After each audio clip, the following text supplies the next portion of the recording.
Sunan Ampel adalah salah seorang wali di antara wali Songo yang menyebarkan ajaran Islam di Pulau Jawa.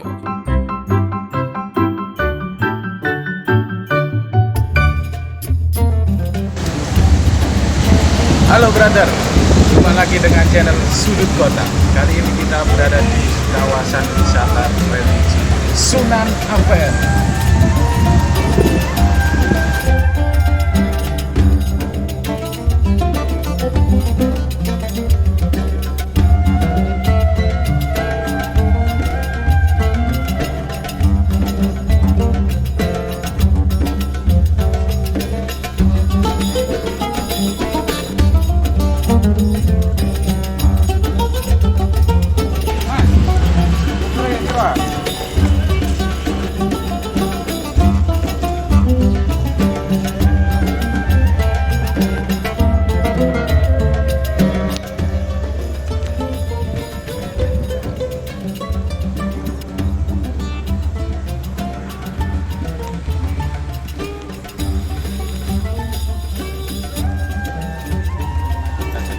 Di kawasan wisata religi kita menghormati dengan cara kita pakai kopiah, tapi beli dulu, oke?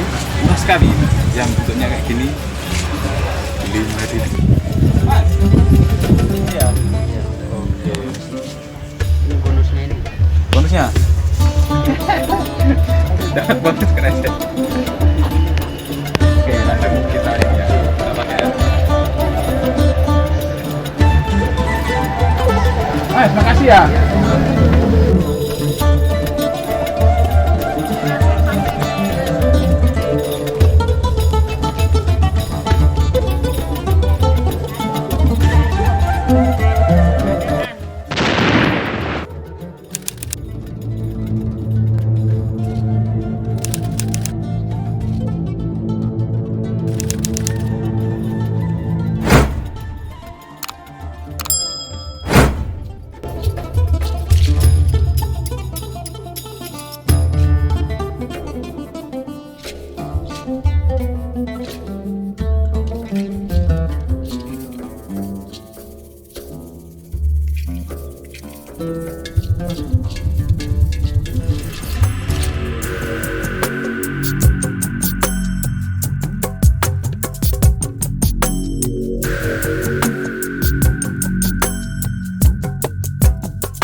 Sebelah Masjid Sunan Ampel ini terdapat makam Sunan Ampel. Coba kita telusuri bersama.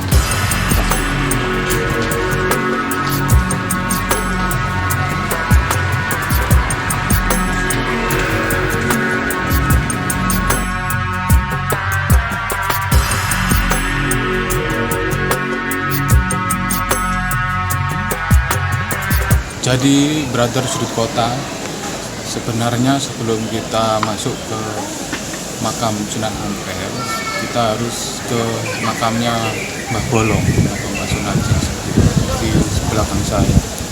Kenapa diberi nama Mbah Bolong? Karena zaman dulu ketika dibangunnya Masjid Sunan Ampel, ada beberapa pihak itu yang berseteru soal kiblat dari masjid itu sendiri. Kemudian tampillah Mbah Bolong ini, yaitu membolong salah satu dinding dari masjid itu, ditembus pakai tangan. Kemudian ketika diintip lubangnya itu, nampaklah Ka'bah, langsung tampak Ka'bah dilihat melalui bolongan yang dibolong oleh Mbah Sonaji atau Mbah Bolong. Jadi begitu sejarahnya, makamnya ada di belakang saya ini.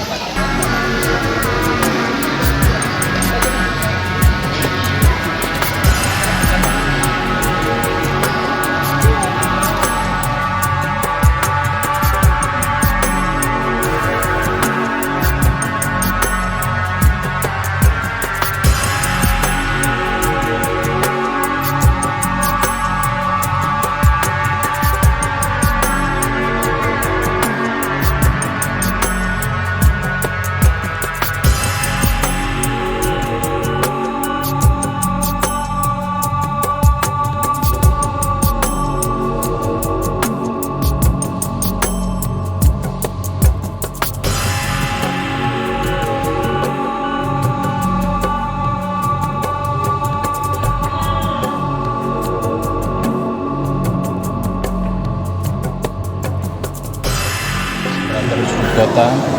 Jadi disinilah letak dari makam Mbah Sunan Ampel di sebelah sana.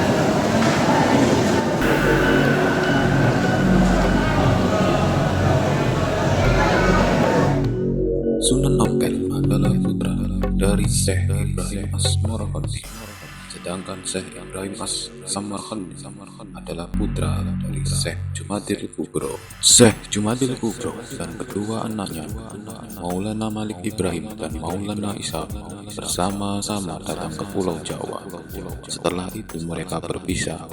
Syekh Jumadil Kubro tetap di Pulau Jawa, Maulana Malik Ibrahim ke Champa yang di Vietnam Selatan, dan adiknya Maulana Isa berhasil mengislamkan Samudra Pasai. Di kerajaan Champa, Maulana Malik Ibrahim berhasil mengislamkan Raja Champa yang akhirnya mengubah kerajaan Champa menjadi kerajaan Islam. Maulana Malik Ibrahim dijodohkan dengan putri Raja Champa yang kemudian lahirlah Raden Rahmat atau Sunan Ampel.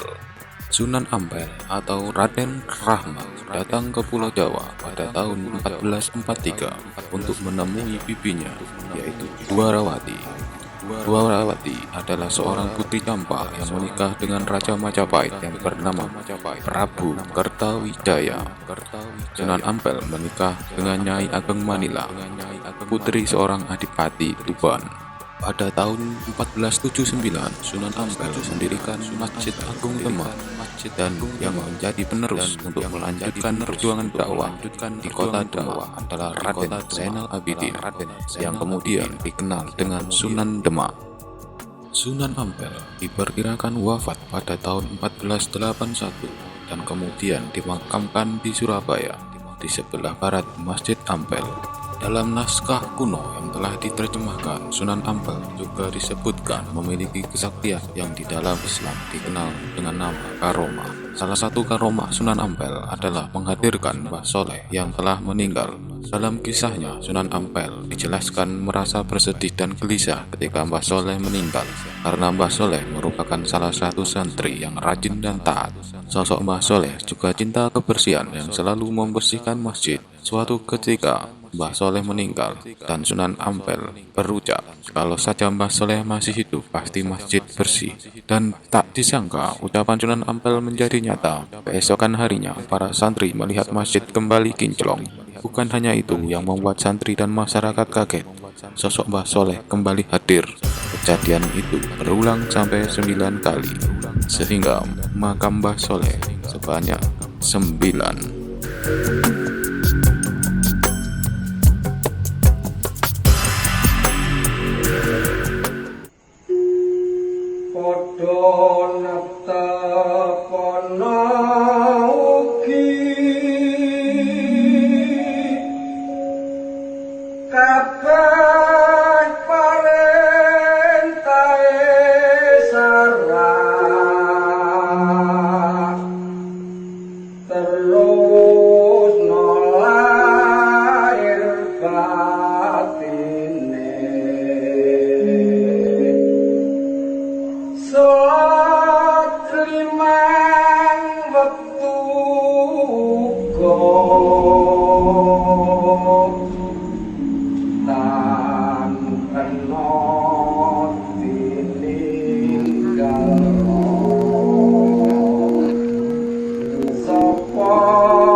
Yen